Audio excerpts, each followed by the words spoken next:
Ever thought about, reaching out across the miles with your own radio signal? Why? Ham radio.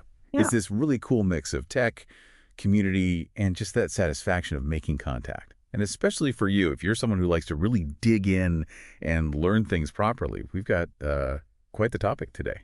Absolutely. We're doing a deep dive into getting started, specifically getting that ham radio license. And we're using the DigiCommCafe blog post guide, How to Get a Ham Radio License, as our main sort of reference point here. Okay, yeah, let's get into that. Because, look, if you've even glanced at what it takes, particularly when the FCC gets involved, well, you might hear words like complicated or maybe even, oh, that's a bit of a headache. Right. So the idea today is really to cut through all that noise and just make the steps clear for you. Right.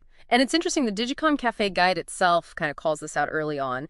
That first step, setting up an FCC account to get your FRN, your federal registration number. Yeah, FRN, yeah. That number is, well, it's basically your ID for everything you do with the FCC in this context. It's foundational. Think of it like your official key to the door, right, for the whole world of regulated radio.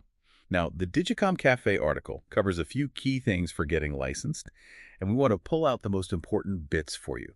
We'll touch on some of the technical ideas involved, just enough so you see why they matter, both for the test and, for being a good operator later on. Exactly. When we talk basic radio principles, it's not like you need an engineering degree overnight. But even just grasping something simple like how different radio frequencies act, where they travel well, what they're good for, that's stuff the exams cover. It's really about having that base level of awareness so you can operate responsibly. Precisely. And it's not just theory in a vacuum. There's the practical side, too. The Digicom Cafe guide. It mentions equipment. We won't get bogged down in specific models or anything, but just understanding the basic types of gear you might run into as a beginner, that's part of getting oriented. Which kind of begs the question, why does the guide bring up tech and equipment when talking about just getting the license? Well, it's because the whole licensing system is set up to make sure everyone using the airwaves has a certain baseline understanding, competence. It helps stop interference, makes communication smoother for everyone. Right. Makes sense. But it's definitely not all rules and technical stuff, is it? The Digicom Cafe post really highlights the community side of things, too. Getting your license isn't just about passing an exam. It plugs you into this huge network. Enthusiasts, local clubs. There are even ways to help out with public service, like emergency communications. Yeah, and that community aspect is, I think, really valuable to keep in mind. Ham radio folks are often incredibly helpful, especially to newcomers.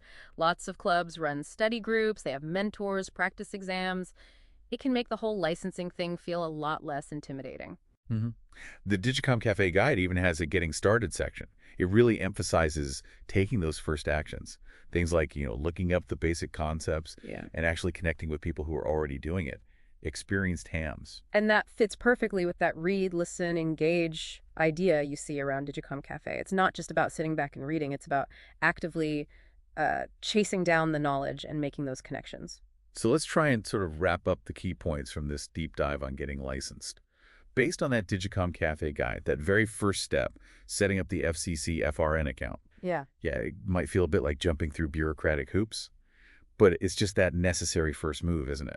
It really is. It's your unique key, like you said, to play in the regulated radio world. Hmm. Once you've got that sorted, then yeah, understanding some basic tech principles, having a general idea about equipment, that's important for passing the test, sure, but also just for being, a capable operator down the line. And don't forget, beyond the technical bits, getting licensed opens the door to this really active community. There's support there, learning opportunities, ways to use your new skills for fun, or even to help out. That read, listen, engage prompt from Digicom Cafe. That's a great pointer for what to do next. You could explore their blog more, check out the comments, maybe even try interacting with their Digicom Cafe bot for more detailed info. Right. Which brings us to maybe a final thought for you to chew on. Once you actually get that license, you've cleared those first hurdles. What part of ham radio really grabs your interest? Is it talking to people continents away? Or maybe tinkering with digital modes, which is a whole fascinating area? Or perhaps it's the idea of being able to help in an emergency, something to think about. What's your next exploration going to be in this hobby?